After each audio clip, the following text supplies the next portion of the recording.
सूबाई general secretary Pakistan media council Hasan Abbas Bukhari, national press club के president Afzal Warsi sahab और नायब सदर शहजाद भट्ट साहब, अनवर पाकिस्तानी और जितने भी ओहदेदारान हैं, माशाल्लाह मैं पंजाब में भी सोशल मीडिया पर भी इनकी एक्टिविटीज़ को सराहता रहता हूं और मेरा नहीं ख्याल कि कोई साल में महीना हो कि नेशनल प्रेस क्लब में तकरीबात ना हुई हों। इनकी एक्टिविटीज़ जो है कभी मुशायरे की शक्ल में, कभी महफ़िल मिलाद की शक्ल में, कभी सियासी तकरीबात की शक्ल में नेशनल प्रेस क्लब की एक्टिविटीज़ को मैं सराहता हूँ और इनकी तमाम ओहदेदारों की कारकर्दगी को खराज तहसीन पेश करता हूँ। ये जो 11वीं शरीफ की महफ़िल मिलाद सजाई गई है नेशनल प्रेस क्लब में, ये अफजल वारसी साहब की तरफ से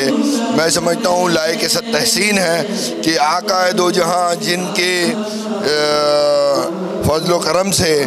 ये जो है कायनात जो है अल्लाह ताला ने जो है वो वजह कायनात उन्हें बनाया, तो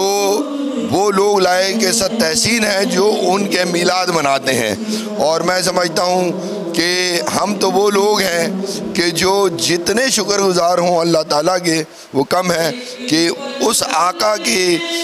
बदौलत हमें अल्लाह का जो है वो इरफान हुआ और हमें जो है हम तो काबे शरीफ को भी नहीं पहचानते थे,